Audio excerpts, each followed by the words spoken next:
তারেক রহমানের ভারত সফরের প্রধান শর্ত হয়েছে এখন হাসিনাকে ফেরত দিতে হবে। বাংলাদেশের পক্ষ থেকে ভারতকে একদম পরিষ্কার করে জানিয়ে দেওয়া হয়েছে, হাসিনাকে ফেরত না দিলে বাংলাদেশের প্রধানমন্ত্রী জনাব তারেক রহমান ভারত সফরে যাবেন না। এই অবস্থায় এখন বল কিন্তু ভারতের কোর্টে। ভারত কি করবে? ভারত গত কিছুদিন ধরে যথেষ্ট ডিপ্লোম্যাটিক দৌড়ঝাঁপ করেছে, অনেক কূটনৈতিক প্রচেষ্টা চালিয়েছে। বাংলাদেশ কিন্তু খানিকটা এগিয়ে ছিল, তাতে পানি ঢেলে দিয়েছে কিন্তু একটি ঘটনা। কি সেই ঘটনা? এবং বাংলাদেশের সরকারের যে দাবি, সেই দাবি কি ভারত পূরণ করতে পারবে? এবং কেন ভারত পূরণ করতে পারবে না, হাসিনাকে ফেরত দিতে পারবে না? বাধা কোথায়? ভারত আটকা কোথায়? সুপ্রিয় দর্শক, আসসালামু আলাইকুম। আপনাদের সবাইকে টক উইথ সিরাজ ইনসাইটের আজকের আলোচনায় আমন্ত্রণ জানাচ্ছি। আপনাদের সঙ্গে আছি আমি সিরাজুল ইসলাম। এতক্ষণ যে বিষয়গুলো নিয়ে কথা বললাম, এই বিষয়গুলো নিয়েই মূলত এখন বিস্তারিত আলোচনা করব এবং এই আলোচনার ভেতর দিয়ে একটা বিষয়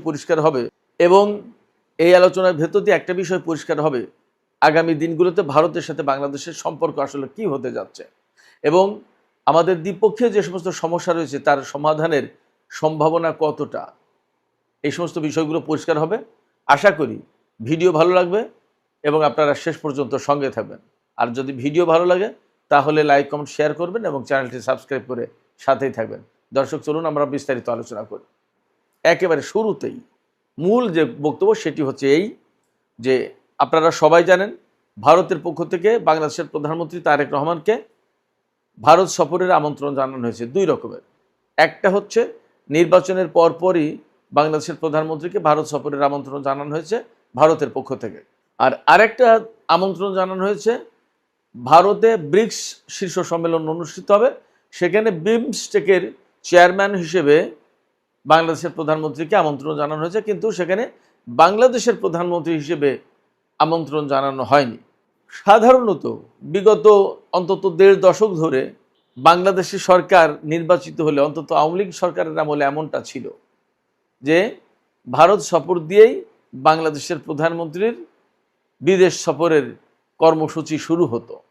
এবার কিন্তু বাংলাদেশের প্রধানমন্ত্রী জনাব তারেক রহমান এই কাজটা করেননি। তিনি কি করেছেন? অপেক্ষা করেছেন এবং ভারতের সাথে যেহেতু আমাদের রাষ্ট্রীয় অনেকগুলো সংকট রয়েছে এবং ভারতের পক্ষ থেকে সেই সংকটগুলো নিরসনের কোনো উদ্যোগ নেওয়া হচ্ছে না, যার কারণে আমার মনে হয় যে বাংলাদেশের প্রধানমন্ত্রী অনেক সময় অপেক্ষা করেছেন। ভেতরে ভেতরে ঠিকই আলাপ আলোচনা হয়েছে, কিন্তু ভারতের পক্ষ থেকে পজিটিভ কোনো সাড়া না পাওয়ার পর তিনি ভারত সফর এড়িয়ে প্রথমে মালয়েশিয়া এবং সেখান থেকে চীন সফর করেছেন। চীন সফর যখন করেছেন, আমরা সবাই জানি চীনের সাথে ভারতের সম্পর্ক খুব একটা ভালো না এবং বাংলাদেশ কৌশলগত অবস্থানে থাকার কারণে চীনের সাথে যদি বাংলাদেশের সম্পর্কটা অত্যন্ত ঘনিষ্ঠ হয় তাহলে কিন্তু সেটা ভারতের জন্য অনেক বেশি সংকটের কারণ। বিশেষ করে ভারতের যে 7 সিস্টার, বাংলাদেশের উত্তর পূর্বাঞ্চলে এই 7 সিস্টার ভারতের গলার কাটা হয়ে উঠবে যদি বাংলাদেশ চীনের সাথে বিশেষ সম্পর্ক তৈরি করে।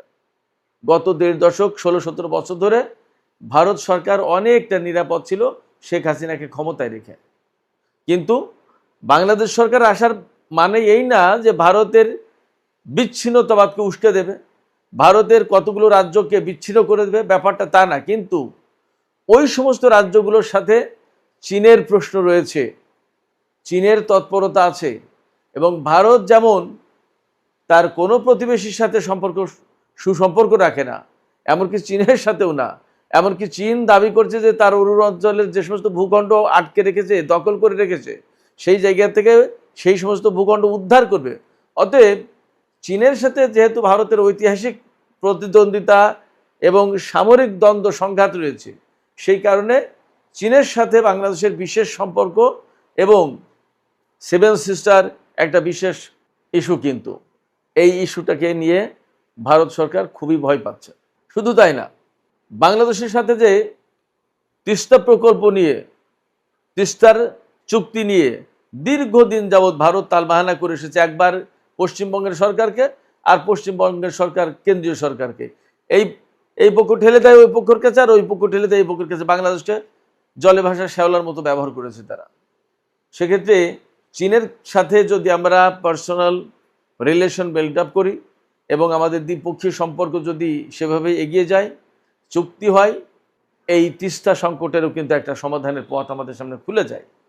আমরা আরও অনেকগুলো সংকটের সমাধান করতে পারি। ভারতের অনীহা সত্ত্বেও ভারত কিন্তু এগুলো করেনি, অথচ সংকটগুলো ভারতের সাথে আমাদের। তারা উজানের দেশ হিসেবে, আমরা ভাটির দেশ হিসেবে যেভাবে আমাদের ট্রিট করার কথা তার ঠিক উল্টা করেছে ভারত। শুধু একটা জায়গায় না, তো সব জায়গায়। বিদ্যুতের সংকট, বিদ্যুতের ব্যাপারে বাংলাদেশকে একেবারে ভারতের উপর নির্ভরশীল করে ফেলেছিল হাসিনা সরকার, এবং হাসিনা সরকারকে ক্ষমতায় রাখার বদৌলতে বিনিময়ে ভারত এই কাজগুলো করেছে। এখন হাসিনা সরকার উৎখাত হয়েছে গণ অভ্যুত্থানের মুখে, এবং ভারত এই জায়গায় সংকটে পড়ছে। এখন উপায় কি? শুধু তাই না, মুসলিম বিশ্বের সাথে বাংলাদেশের বিশেষ সম্পর্ক তৈরি হচ্ছে, এবং নতুন নতুন নানা রকমের জোট হচ্ছে। সেই সমস্ত জায়গায় বাংলাদেশ কীভাবে অ্যাডজাস্ট করবে সেটাও ভাববার বিষয়, সেটা নিয়েও হয়তো ভাবনার চিন্তা করা হচ্ছে। এই জায়গায় ভারত এখন চাপে, যার কারণে গত 1-1.5 সপ্তাহে আমরা যথেষ্ট দৌড়ঝাঁপ দেখেছি। ভারতের যিনি হাই কমিশনার দীনেশ ত্রিবেদী, তিনি যেমন দৌড়ঝাঁপ করেছেন, তেমনি রয়ের প্রধান বাংলাদেশে এসছেন। আরও টেবিলের তল দিয়ে, টেবিলের নিচ দিয়ে আরও অনেক কিছু হচ্ছে, কিন্তু বাংলাদেশের পক্ষ থেকে একদম পরিষ্কার করে আজকে বক্তব্য দেওয়া হয়েছে। বাংলাদেশের শর্ত পরিষ্কার করে দেওয়া হয়েছে যে শেখ হাসিনাকে ফেরত দিতে হবে বাংলাদেশের কাছে। শুধু শেখ হাসিনাকে দিলে হবে না, আরও আওয়ামী লীগের যে সমস্ত পলাতক লোকজন ভারতে রয়েছে, মামলায় যারা কনভিক্টেড, যারা দোষী সাব্যস্ত হয়েছে, তাদেরকে ফেরত দিতে হবে। শুধু তাই না, শরীফ উসমান হাদিকে যে হত্যা করা হয়েছে, তার যে হত্যাকারী যে 2 জন ভারতে আটক রয়েছে, তাদেরকে ফেরত দিতে হবে। এরকম বেশ কিছু শর্ত শরায়ত দেওয়া হয়েছে। এই শর্তগুলো যদি পূরণ করে, এবং বাংলাদেশের পক্ষ থেকে একদম পরিষ্কার করে বলা হয়েছে যে বাংলাদেশের প্রধানমন্ত্রী ভারত সফরে যাবেন, তার জন্য উপযুক্ত এবং সুন্দর পরিবেশ নিশ্চিত করতে হবে। তা না হলে বাংলাদেশের প্রধানমন্ত্রীর পক্ষে ভারত সফর করা সম্ভব হবে না। এখন বল ভারতের কোর্টে। সবচেয়ে বড় প্রশ্ন হচ্ছে যে শেখ হাসিনাকে ফেরত কেন দেবে না ভারত, এবং গণ অভ্যুত্থানের মুখে যে ব্যক্তি পালিয়ে গেল তাকে আশ্রয় দেওয়ার কি আছে? ভারত তো বিশ্বের গণতান্ত্রিক দেশ হিসেবে নিজেকে দাবি করে, যেখানে জনগণের অভ্যুত্থানের মুখে একটা স্বৈরশাসক পালিয়ে গেল, তার প্রধান পালিয়ে গেল, এবং তার ম্যাক্সিমাম মন্ত্রী এমপি আওয়ামী লীগ সরকারের আজ্ঞাবাহী সরকারি কর্মকর্তারা ভারতে অবস্থান করছে, এবং তাদের ফেরত দেওয়ার জন্য বাংলাদেশ বারবার অনুরোধ জানিয়েছে, চিঠি দিয়েছে। এবং বাংলাদেশের সাথে ভারতের এই চুক্তি আছে যে ভারতের প্রত্যর্পণ চুক্তি, যেটা ভারতে আশ্রয় নিয়ে বাংলাদেশি যাদেরকে বাংলাদেশ সরকার চাইবে তাদেরকে ভারত ফেরত দেবে, এবং বাংলাদেশে যদি ভারতের কেউ থাকে একইভাবে ফেরত দেবে। এবং বাংলাদেশ থেকে ভারতের কাছে বেশ কিছু লোককে তুলে দেওয়া হয়েছিল। এখন ভারত কেন দেবে না? যদি না দেয় তাহলে ভারতের সাথে বাংলাদেশের সম্পর্ক একেবারেই তলানিতে গিয়ে ঠেকবে। যার কারণে আমি বারবারই বলছি যে এই সিদ্ধান্ত ভারতের কাছে, তারা কি করবে সেটা তাদের ব্যাপার। আমাদের পক্ষ থেকে পরিষ্কার করে বলা হয়েছে। একটা জিনিস বুঝতে হবে, আমি সবসময় যে কথা বলি যে বাংলাদেশের সাথে ভারতের সম্পর্কটা হওয়ার কথা ছিল অত্যন্ত মধুর এবং বন্ধুত্বের। কারণ ভারত আর বাংলাদেশ একদম নিকটতম প্রতিবেশী দেশ। শুধু তাই না, বাংলাদেশের মুক্তিযুদ্ধের সময় ভারত আমাদেরকে সহযোগিতা করেছিল, অথচ মুক্তিযুদ্ধের পরে 1-2 বছরের ভেতরেই ভারতের যে ভূমিকাটা, সেই ভূমিকাটা কোনো মতেই গ্রহণযোগ্য না, কোনো মতেই গ্রহণযোগ্য না। বাংলাদেশকে তারা একটা করদ রাজ্যে পরিণত করার চেষ্টা করেছে বিভিন্ন সময়। ফারাক্কাই বাদ দিয়েছে, তিস্তার চুক্তি করেনি, আমাদের ঠিকমতো পানি দিচ্ছে না, ন্যায্য হিসেবে পাচ্ছি না আমরা পানির। উজানের অন্তত 54টা নদীতে বাদ দিয়েছে। ভারত সীমান্তে কাঁটাতারের বেড়া দিয়েছে, যেটা অত্যন্ত আপত্তিকর। 2 দিন অন্তর অন্তর সীমান্তে আমাদের মানুষদেরকে হত্যা করে, অথচ মাদক চোরাচালানের ব্যাপারে তারা একদম সমস্ত সব কিছু খুলে দিয়ে রাখে।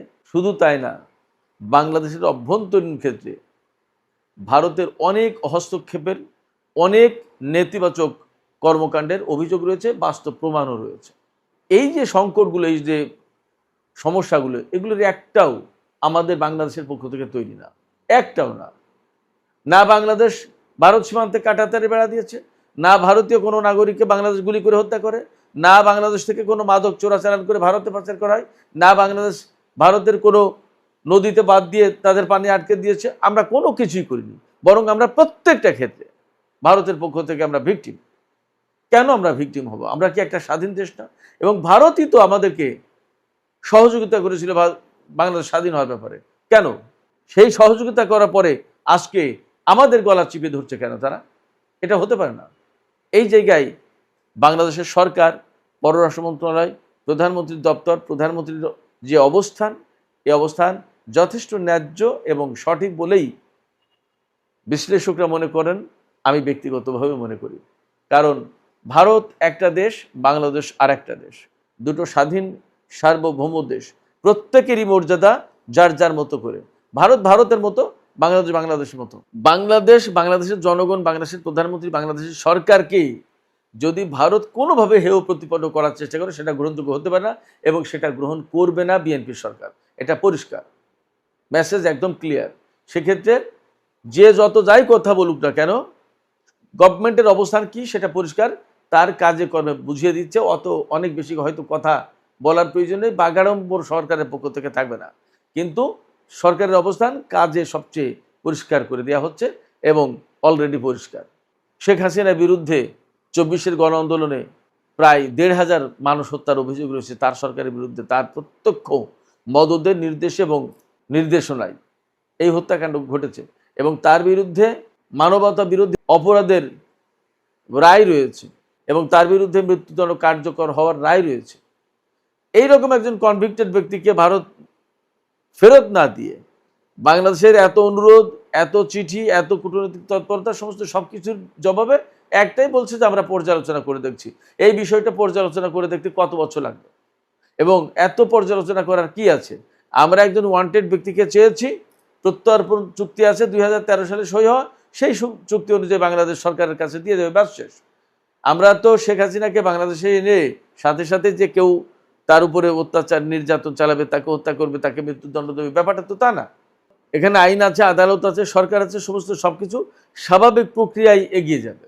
তাতে যদি তিনি পরিষ্কার নির্দোষ হন, তিনি বের হয়ে যাবেন। তিনি যদি দোষী সাব্যস্ত হন, যে শাস্তি আছে সেই শাস্তির ব্যবস্থাই হয়তো করা হবে, কিন্তু তাকে তো ব্যক্তিগত ক্ষোভের কারণে তাকে তো রোষানলে ফেলা হচ্ছে না। এই জায়গায় ভারত সরকারের কাছেই বাংলাদেশ সরকার পরিষ্কার শর্ত দিয়েছে। এখন শর্তগুলো ভারতের পক্ষ থেকে পরিষ্কার করতে হবে, পালন করতে হবে। যদি তা না করে, আমি মনে করি ভারত এবং বাংলাদেশের সম্পর্ক অনেক বেশি তলানিতে চলে যাবে। এখন হাসিনা, আওয়ামী লীগ এবং শেখ পরিবার, এই তিনটা জায়গায় ভারতের যত স্বার্থ, কেন সেই স্বার্থ বাংলাদেশ সরকারের সাথে, বাংলাদেশের জনগণের সাথে এবং বাংলাদেশ রাষ্ট্র হিসেবে রাষ্ট্রের কাছে কেন থাকবে না? তার মানে কি ভারতের এই চাওয়া পাওয়াগুলো, এই স্বার্থগুলো কি বৈধ না এবং গ্রহণযোগ্য না? নিশ্চয়ই সেখানে কিন্তু আছে এবং আমরা তো তা জানি। অনেকগুলো নির্বাচনে, বিগত বেশ কয়েকটা নির্বাচনে ভারত সরকার একেবারে আওয়ামী লীগকে ক্ষমতায় বসিয়ে দেওয়ার সমস্ত কাজ তারা নিজ হাতে আঞ্জাম দিয়েছে, তারা নিজ হাতে ব্যবস্থা করেছে। একটা দেশ আর একটা দেশের ভেতরে এর চেয়ে আর কি হস্তক্ষেপ করতে পারে? ভারতের অবস্থান তাদের অবশ্যই পর্যালোচনা করা উচিত, তারা কি করছে এবং কি করা উচিত প্রতিবেশীর সাথে। বাংলাদেশ তো ভারতকে শত্রু মনে করে না, বাংলাদেশ তো ভারতকে বন্ধুই মনে করতে চায়, কিন্তু তাদের আচরণগুলো কি? তারা বলে মুখে একটা, করে আর একটা। এই দ্বিচারিতা তো গ্রহণযোগ্য না। এটা বাংলাদেশ সরকার গ্রহণ করতে পারে না, বাংলাদেশের জনগণ গ্রহণ করবে না, করছে না। এবং করছে না বলেই 24-এর গণ আন্দোলনের সময় স্লোগান উঠেছিল, দিল্লি না ঢাকা, ঢাকা ঢাকা। ভারতকে বুঝতে হবে, মেসেজগুলো ক্লিয়ার। সুপ্রিয় দর্শক, আজকের আলোচনা এখানে শেষ করতে চাইছি। আলোচনা শেষের আগে আপনাদের কাছে মতামত জানতে চাই। ভারত সফরের ব্যাপারে বাংলাদেশের সরকারের পক্ষ থেকে একদম সুস্পষ্ট বার্তা দেওয়া হয়েছে। উপযুক্ত পরিবেশ তৈরি না করলে এবং শেখ হাসিনাকে ফেরত না দিলে বাংলাদেশের প্রধানমন্ত্রী। আজ 17ই আগস্ট 2026 সোমবার সকাল। গত 24 ঘন্টায় ইরান থেকে যে ঘোষণাটা এসেছে, আধুনিক যুদ্ধের ইতিহাসে সেটা খুব বেশিবার শোনা যায়নি। ইরানের সেনাবাহিনী একজন আমেরিকান সৈনিকের দাম ঠিক করে দিয়েছে $30,000। স্বাগতম দর্শক বন্ধুরা, আমি অনুপ বিশ্বাস আর আপনারা দেখছেন এটাই রিয়ালিটি। দর্শক বন্ধুরা, আজকের ভিডিওতে আপনারা আরও দেখবেন ইরানের সশস্ত্র বাহিনী কেন বলছে আমেরিকা আর ইসরায়েলের পুরোপুরি হার না হওয়া পর্যন্ত তারা থামবে না। ইরান কিভাবে তার আকাশ প্রতিরক্ষার গোটা কাঠামোটাই বদলে ফেলার দাবি করছে। ইসরায়েল কেন হঠাৎ নিজেদের সাংবাদিকদেরই সাবধান করছে। আর মস্কোর পাশে ইরানের ড্রোন যে জিনিসটা পুড়িয়ে দিল সেটা কোনো সামরিক ঘাঁটি নয়, ভীষণ বড় একটা জিনিস। গত কয়েকদিন ধরে আমরা এই জায়গাতেই বলে আসছি, আলোচনা চললেও কোনো পক্ষ 1 ইঞ্চিও সরছে না। আর আজকের খবরগুলো ঠিক সেখানে গিয়েই মিলছে। কিন্তু আগে সেই দামের হিসাবটায় আসি। 16ই আগস্ট রবিবার ঘোষণাটা করেছেন ইরানি সেনাবাহিনীর commander in chief major general Amir Hatami. ইরানের রাষ্ট্রীয় সম্প্রচার সংস্থা IRIB প্রথমে এটি প্রকাশ করে। রাষ্ট্রীয় সংবাদ সংস্থা ইরনাও এই একই কথায় জানায়।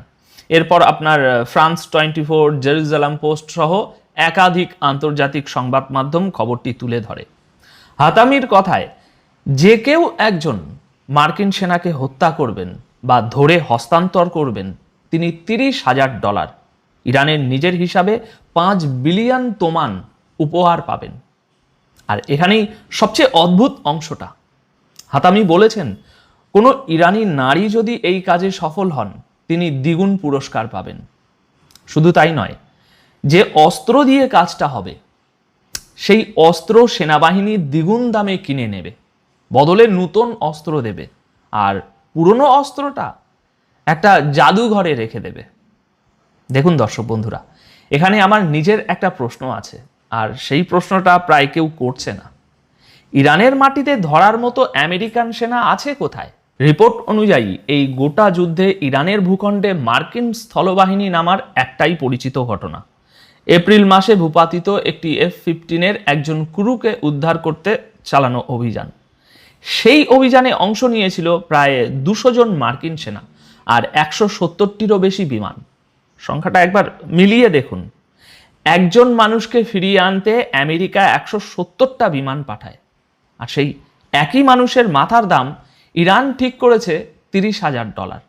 এখন এই দুটো সংখ্যা পাশাপাশি রাখলেই বোঝা যায় ঘোষণাটা মাঠের হিসেব নয়, এটা বার্তার হিসেব। আর একটা জিনিস লক্ষ্য করার মতো, হাতামি বলেছেন টাকাটা আসবে সাধারণ মানুষের অংশ নেওয়া অনুদান থেকে, সেনাবাহিনীর জামান হতে, মানে রাষ্ট্রীয় কোষাগার থেকে নয়। নিষেধাজ্ঞার চাপে থাকা একটা দেশের সেনাবাহিনী যখন পুরস্কারের টাকা জনগণের চাঁদা থেকে দেওয়ার কথা বলে তখন সেটাও একটা বড় তথ্য। আর একটা কথা পরিষ্কার করে বলে রাখা দরকার, এই ঘোষণায় পেন্টাগন বা মার্কিন পররাষ্ট্র দপ্তর এখনো প্রকাশ্যে কিছু বলেনি। আমার কাজ হলো যতটা তথ্য আসছে ততটা আপনাদের কাছে পৌঁছে দেওয়া, কোনো পক্ষের হয়ে বাড়িয়ে বলা নয়। হাতামি ওই একই বক্তব্যে আরো দুটো কথা বলেছেন যেগুলো আমাদের নিয়মিত দর্শকদের চেনা লাগবে। তিনি ট্রাম্পের হরমুজকে আমেরিকার ভূখণ্ড বলার মন্তব্যকে কটাক্ষ করেছেন, যেটা নিয়ে আমরা 15ই আগস্ট কথা বলেছিলাম। আর তিনি ট্রাম্পকে খাবারের গাড়িতে লুকিয়ে পড়া মানুষ বলে বর্ণনা করেছেন। সেই যে খাবারের বাক্সের ঘটনাটা মনে আছে তো? আমরা 12ই আগস্ট ওটা নিয়ে গোটা একটা ভিডিও করেছিলাম। আজ ইরানের সেনাপ্রধান নিজে সেই ঘটনাটাকে অস্ত্র বানাচ্ছেন। এবার আসা যাক আজকের দ্বিতীয় বড় খবরটাতে। এই একই দিনে 16ই আগস্ট ইরানের সশস্ত্র বাহিনীর জেনারেল স্টাফের তরফে একটি বিবৃতি জারি হয়। তাতে বলা হয় আমেরিকা আর ইসরায়েলের সম্পূর্ণ পরাজয় না হওয়া পর্যন্ত এই অঞ্চলে লড়াই থামবে না। বিবৃতিটা এসেছে একটা নির্দিষ্ট দিনে, 80-র দশকে ইরাক ইরান যুদ্ধে বন্দী ইরানি সেনাদের দেশে ফেরার বার্ষিকীতে। তারিখটা কাকতালীয় নাও হতে পারে, কারণ ঠিক বন্দীদের প্রসঙ্গটাই এখানে আবার সামনে এসেছে। আপনারা লক্ষ্য করুন, 15ই আগস্ট আমরা একটা প্রশ্ন খোলা রেখেছিলাম, কাতারে আটক বলে দাবি করা 3 ইরানি পাইলটের কি হলো? আজ সেই সুতোয় নতুন তথ্য এসেছে। IRGC ঘনিষ্ঠ ফার্স নিউজ এজেন্সির প্রকাশ করা এক চিঠিতে ইরানের জেনারেল স্টাফ আন্তর্জাতিক রেড ক্রস কমিটির কাছে আবেদন করেছে যে মার্চ মাসে মার্কিন ঘাঁটিতে হামলার সময় ভূপাতিত 3 পাইলটকে ছাড়ানোর জন্য। কাতার এই দাবি সম্পূর্ণ অস্বীকার করেছে। কাতারের পররাষ্ট্র মন্ত্রণালয়ের মুখপাত্র জানিয়েছেন উদ্ধারকারী দল একজন পাইলটের দেহাবশেষ খুঁজে পেয়েছে এবং দোহা সেটি হস্তান্তরের জন্য তেহরানের সঙ্গে যোগাযোগ করছে। কাতার আরও বলেছে এপ্রিল মাসে তারা ইরানি কর্মকর্তাদের নিজেদের উদ্ধার অভিযানের নথি দেখে যাওয়ার আমন্ত্রণ জানিয়েছিল, কিন্তু তেহরান সেই আমন্ত্রণে সাড়া দেয়নি। এটা তাদের বক্তব্য। সুতরাং দুই পক্ষের বক্তব্য এখানে মিলছে না, আর সেটাই আপনাদের জানা দরকার। সুতোটা আমরা ছাড়ছি না, উত্তর যেদিন মিলবে সেদিন আবার বসবো এই নিয়ে। এবার আসি আকাশের হিসাবে। ইরানের ফার্স নিউজ এজেন্সির প্রকাশ করা একটি তথ্যচিত্রে আইআরজিসির এক কর্মকর্তা দাবি করেছেন, যুদ্ধের সময় ইরান তার আকাশ প্রতিরক্ষার একটা নতুন কাঠামো দাঁড় করিয়েছে।